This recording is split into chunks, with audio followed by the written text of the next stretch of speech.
You're listening to Star Trek Universe, and we're going to be savoring a scintillating slice of who-dunnit cheesecake.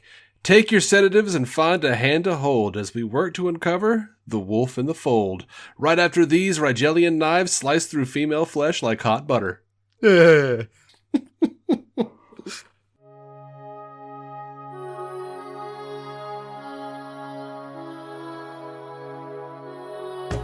Welcome into Star Trek Universe. We are continuing our adventures through the annals of aged Trek trenches. I am David C. Robertson. I have seen it all. I am Effie, and I am seeing this for the first time. Why are these trenches here? Trenches? Who dug them? Trenches, not trenches. Apologies. My head just goes straight to trench warfare. I've been in this trench since the First World War, and we're like 8 further in this timeline, so... It's like, no, the war's been over for years, you're just homeless now. Oh, is homelessness also not solved yet in this universe? God damn this utopia. I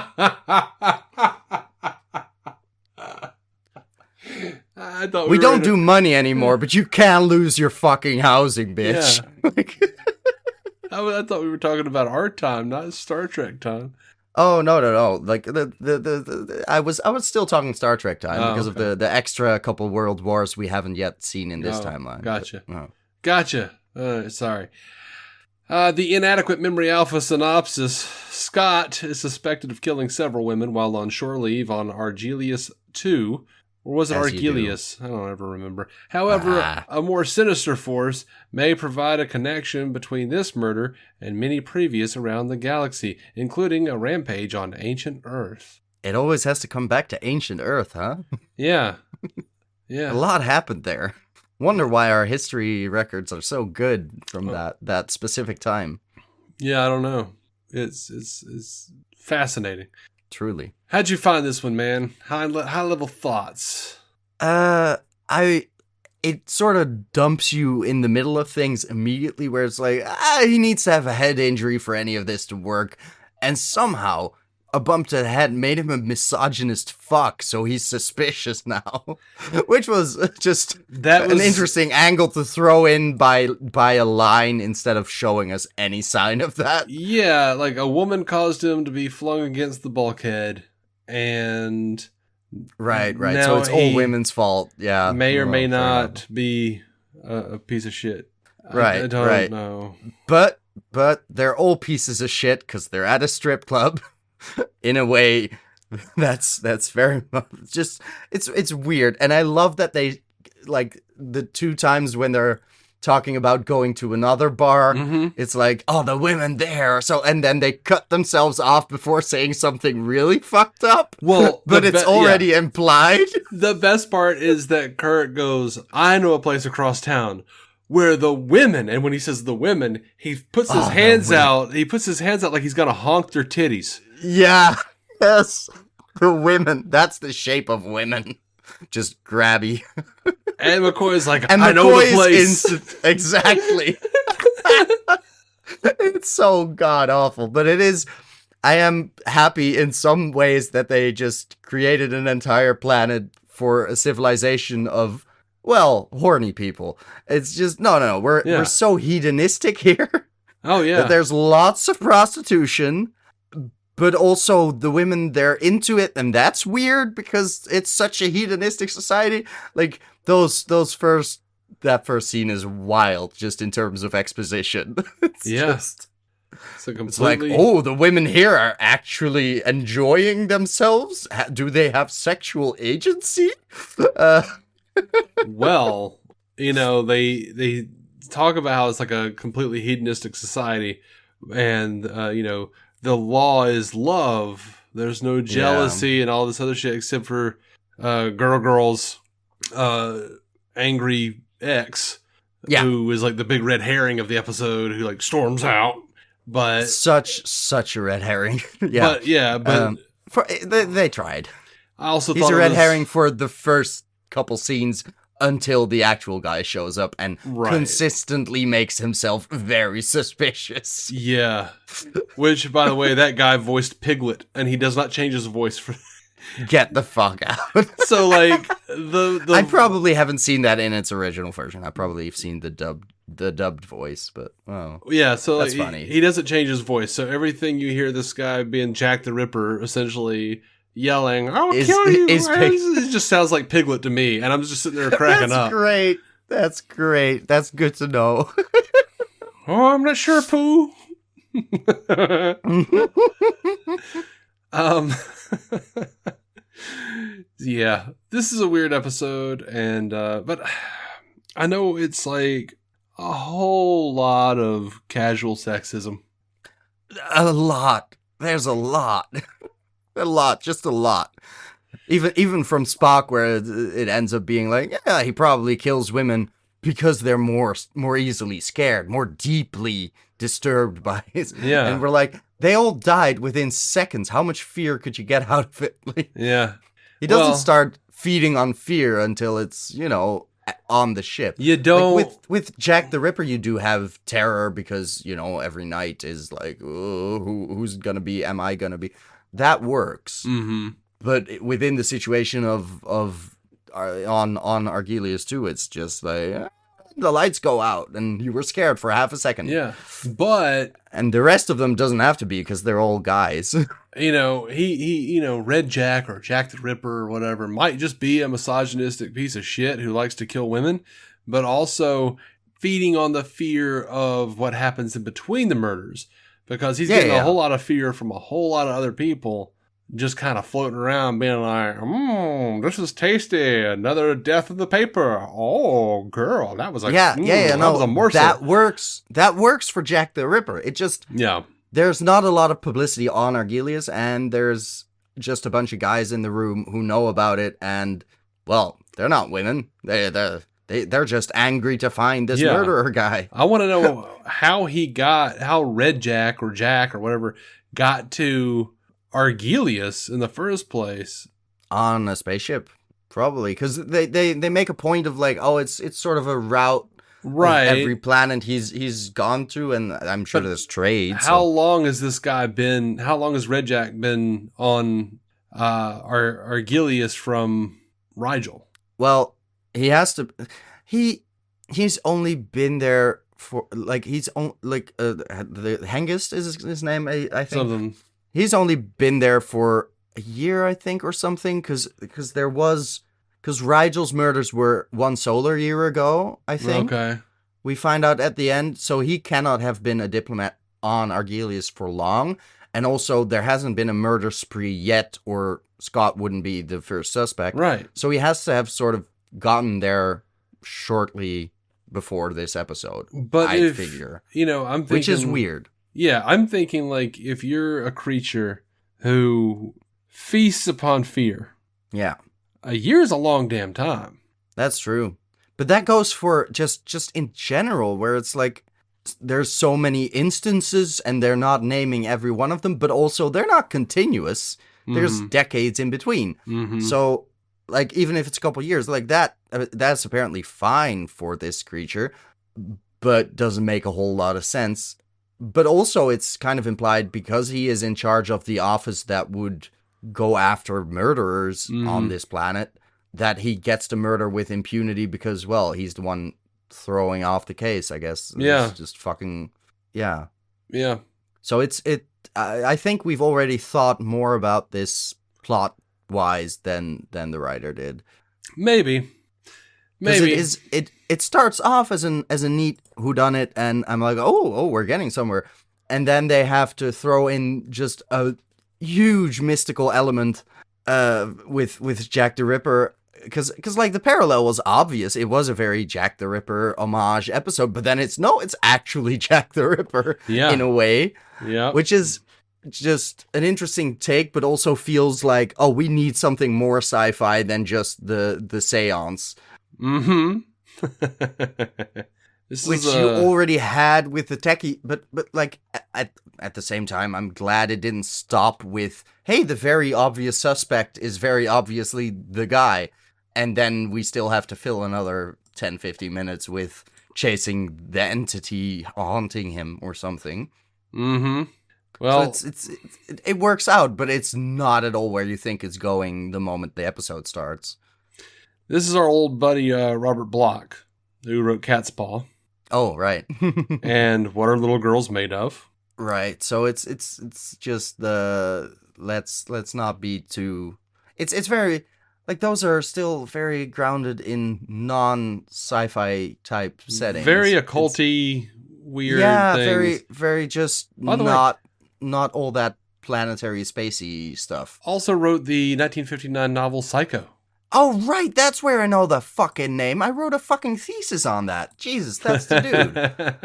Of course. I was like, I know this name. I've heard it before, and I just didn't put one and one together. That's sad. Yeah, I've written extensively on the topic of Psycho. I have issues. Oh, that's fun.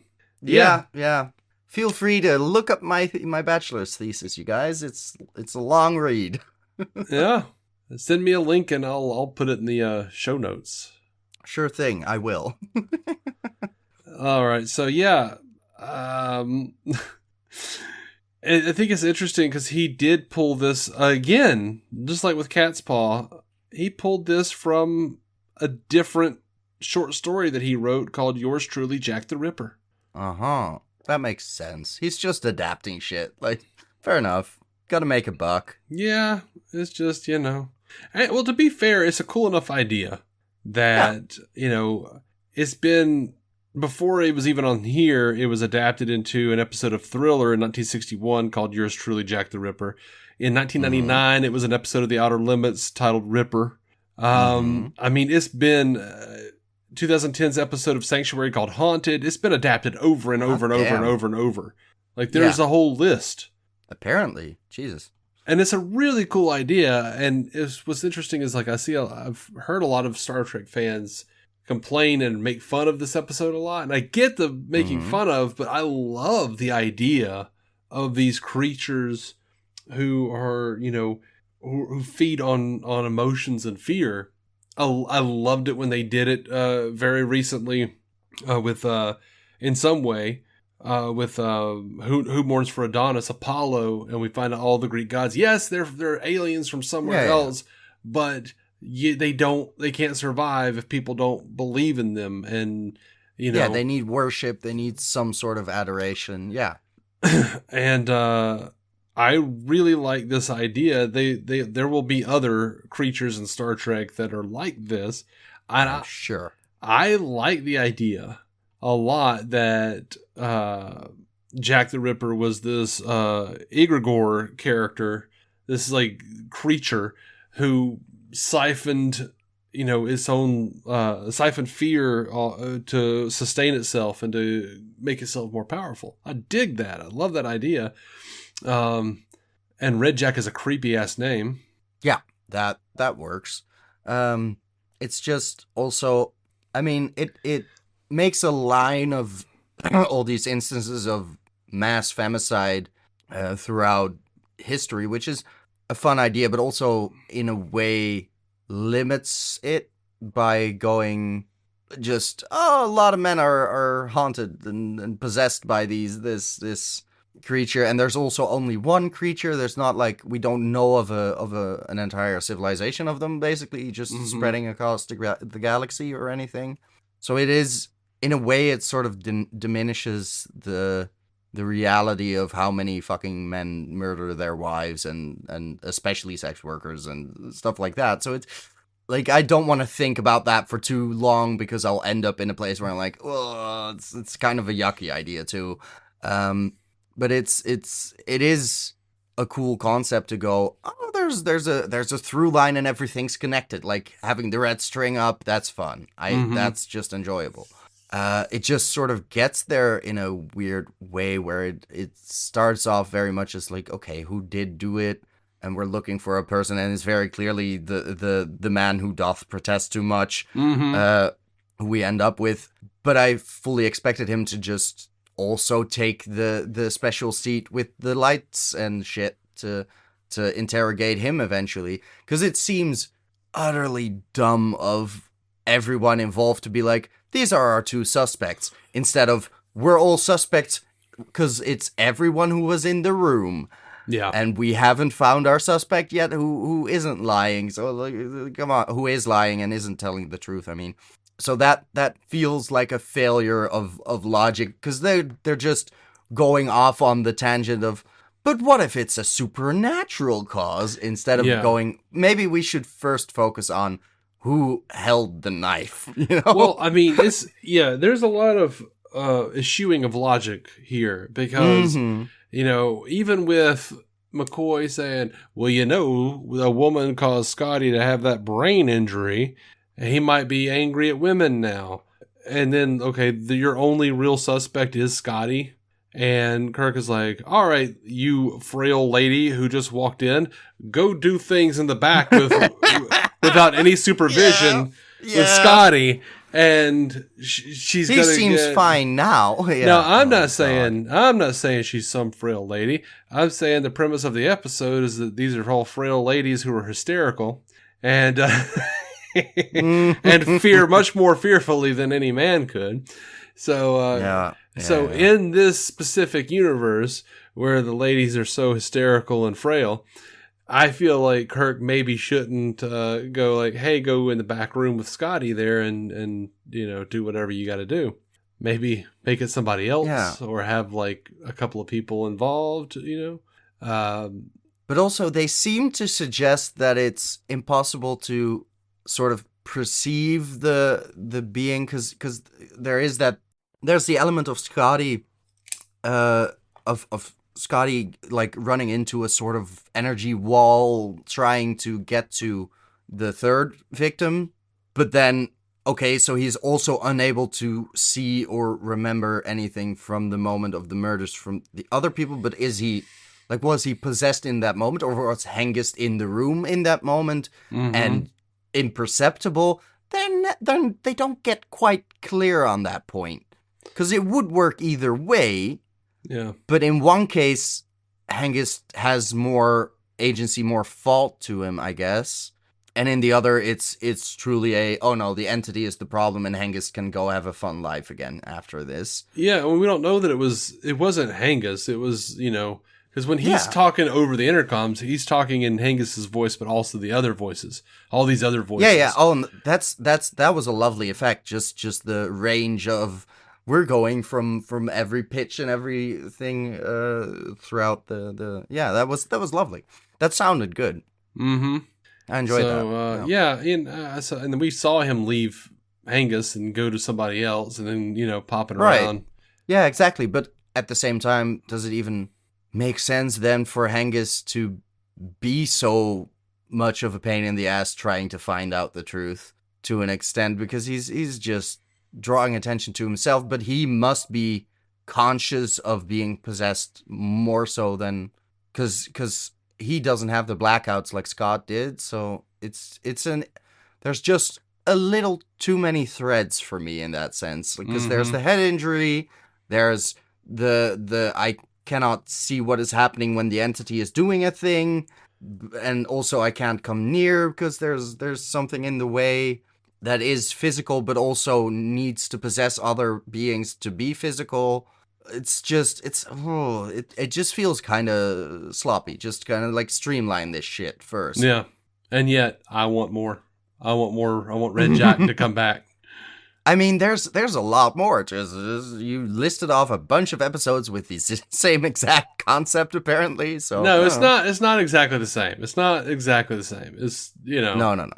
I don't know what the short story was, so I don't know how that was adapted into other things. But yeah, I mean, well, there are a lot of other adaptations of whatever that was called. I can't remember now that I've moved on from that. Yours truly, Jack the Ripper? Yes.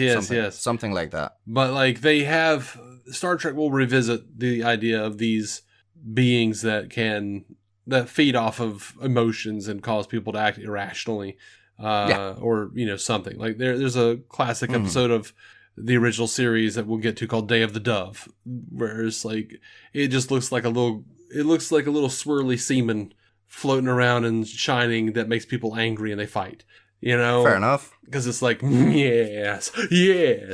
You don't hear it. It just makes like a little. That's a mood. Yep. Yeah. Yep.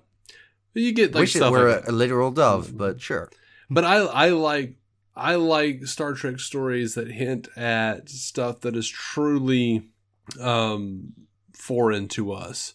Yeah. Because I feel like Star Trek does a lot of, and I enjoy humanoids with butts on their heads, like talking about politics like anybody. Who doesn't? Who doesn't? I also like to have these concepts of like truly alien beings who you can't necessarily perceive that hint at it's something hard greater. to conceive of whatever the fuck is out there. Yeah. Yeah. That's always a good thing. Yeah. So I like a good a mixture of those things. And I feel like once TNG starts getting into it, there's less of that. There's a lot less of that kind of thing. It's a lot more of just like, here's a guy with a dick on his forehead, Fair enough. Here's a lady with vaginal lips going down her neck, and that's what we're going to talk about their livestock issues. Okay. You know how to sell me, man. So, looking forward to it. You know what? Really, they probably on the ratio what they replace the strange supernatural entities that you couldn't conceive of. What they replace it with is like the holodeck is broken episodes. We're stuck in the holodeck. Right. And the settings are on kill. Oh, no. So if the gangster comes in with their gun and shoots me, I'm dead. Oh, yeah. Okay. Yeah. No, go figure. But this one does have a nice contrast between the more occult side, like the cultural Argelian way of handling things, and the very technological shit of like, no, our lie detector has been perfected over the centuries. Yeah. Which is impressive. The psycho tricorder that we'll never hear of again. Yeah. Where it's like, it can just read your recent memory and like, okay, did we end up using it? But yeah, oh God. It's just like, well, why didn't we do this immediately? Also, why does it need privacy besides, easier murder risks for the plot to move along? But anyway, oh Lord. Oh, God. It's like, there is a second entrance, but we're not sure if the lock was picked. Who the fuck is to say? Yeah. Could be, could not be. I'm not a locksmith. Yeah. Oh, we should have gotten that one. I'm a doctor, not a locksmith. Well, you said I'm a doctor, not a mechanic in the previous episode. Yeah, I know. But not in this one, right? So, there was a room, just doing some punch-up. All right, so at the beginning, when they're all like, when Scotty is like banging on the table after the girl dances, and Kirk is like, no, they use the lights, and he's like, no one has to tell an old Aberdeen pub crawler how to applaud, Captain. I'm like, why are you so cringe this episode, Scotty? Yeah. Like, you have had a bit of something to the head. Like, Jesus. Oh, it was funny though. It doesn't make sense, but it's funny. I did enjoy Spock telling McCoy, in the strict scientific sense, we all feed on death, even vegetarians. Yes, that was such a lovely line. It had nothing to do with it, but it was delightful just to throw in there. Yeah, all it was to just like shank McCoy a little bit. Just yeah. You deserve this one. I did fun. I did like the Family Guy bit where it was like where Peter like actively loudly announces when they say and laughs when they say the name of the movie in the show. You know what I'm talking about? Because like Spock is the entity would be as a hungry wolf in that fold, and I'm like, yeah, they did it. Roll credits. Yeah. That's always fun. Like, explain the title to me, yes, please, because that way I will remember. We got to see Sulu high again. Right. Wait, when was he high before again? In Return of the Archons. Sure. Oh, in the Naked Time. How often is this man high? I don't know. McCoy always he's just very good at it. Injects him with something, and he's like, at one point he was like, ah, and then he like just like snaps out of the hollering, Ooh. and he's like, aha! Like, he's just got like a really big grin. Yeah. So, here he is, like, he's been given the sedative, and he's like, whoever he is, he sure talks gloomy. Yeah. Oh, God. Oh, Sulu. It must be a good sedative. Like, Oh, everybody was high as shit. And even though everybody's high as shit, Kirk is just like, y'all are still good, right? The women at this place. There he's got the titty hands again. We got to go back. Now that the Scott shit is cleared up. And exactly. It's like, well, you can't go in your, but I might as well. Like, we're stuck here for another couple hours. Spock, do you, like, of all people, there's one option. And then he's like, I could go alone to a strip club, but that feels sad. Yeah, so that was probably weird. not. That was like, okay, if you just want to hang with your buddies, stay up here. If you want a bone, go down there. But Yeah, lordy lord.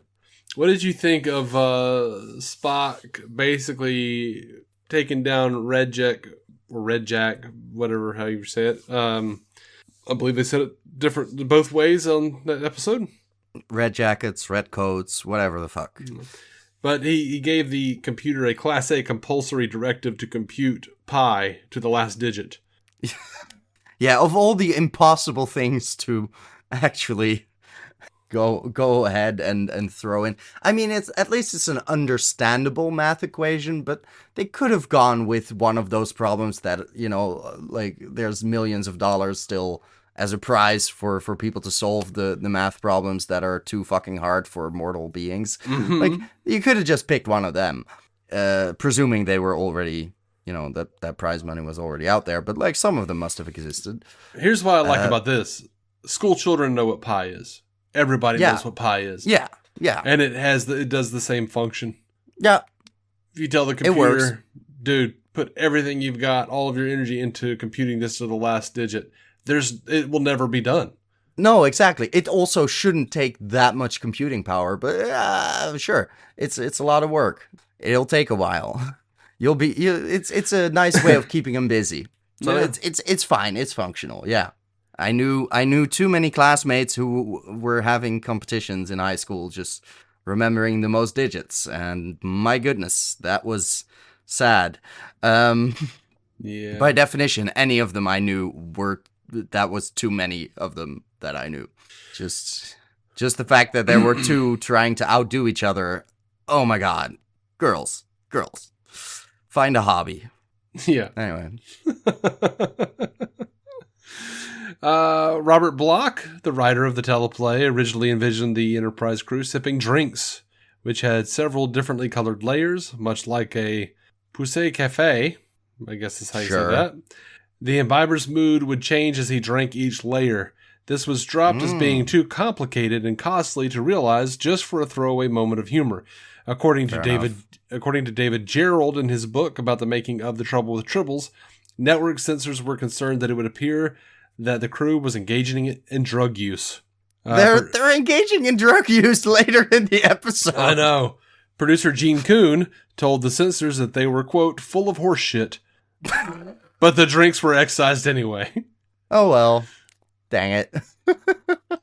The seance scene, which ends in darkness and a murder, is very similar to a scene in Robert Bloch's classic short story, Yours Truly, Jack the Ripper, before serving as the basis for this episode. And yeah, okay, that's that trivia where it just goes into all the different things that is yeah. But yeah, that seance scene though, lot of occult stuff. Robert Bloch really dug the occult shit. Apparently, he also dug a lot of Ed Gein to write Psycho, so there he took some inspiration from the weird times we had back then. Some shit happened down on ancient Earth, and he enjoyed that apparently. Yeah. According to Tanya Lamani, the makeup for Kara, that's the dancer, was initially much more elaborate. Lamani, yeah, I was. As soon as we opened on a belly dancer, I was like, I am sort of disappointed she isn't green. Yeah. Well, Lamani recalled, they sent me to the makeup department because they wanted to do something extravagant with my look. The first day they put feathers of different colors all over my face, on my eyelashes, my eyelids, my nose. Then they took me to the director, Joe Pevney, and he said, no, less. The makeup people kept trying to match his vision for 4 days with less and less feathers and fewer colors each time, but Joe kept saying no. Finally, on the 5th day, I just came in with no makeup, and he said, that's it. That's what I want to see. Her face. Why are you like this? Oh my God. Great.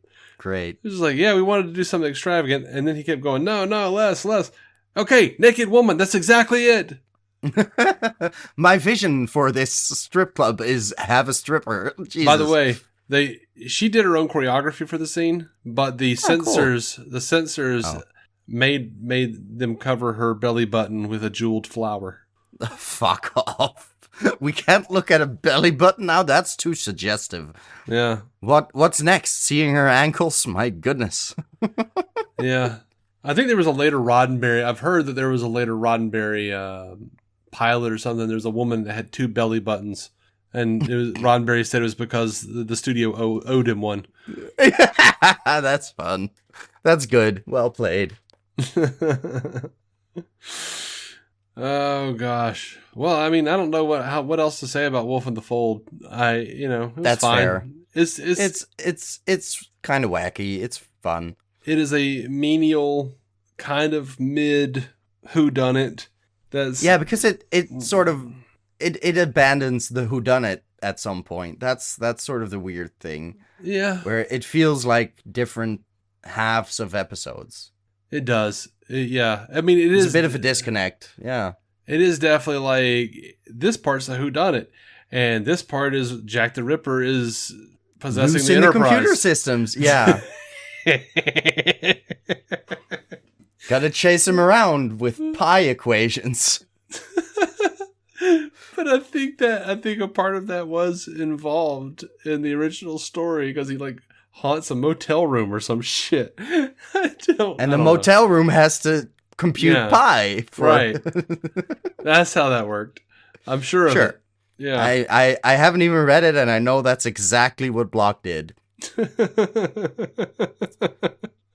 And if you too want to read something by Block, don't read Psycho. Just go read my thesis, apparently. Yeah. We're doing that. All right. Well, I think that's it. Next time, children, we rub nubs with Nomad, a carbon unit nullifying nuts and bolts type. I hope you join us for our review of The Changeling. Until then, I sure will. Joe Lontrue, live long, prosper, and of course, eat a dick, people. Eat a dick. Thank you for listening to the Star Trek Universe Podcast, a Stranded Panda production. If you'd like to hear more from David C. Robertson, check out the DC On Screen podcast or maladjusted.tv for his web videos. If you'd like to hear more from Matthew Carroll, check out the Marvel Cinematic Universe podcast or listen to his music. Just search for Matthew Carroll anywhere you get music.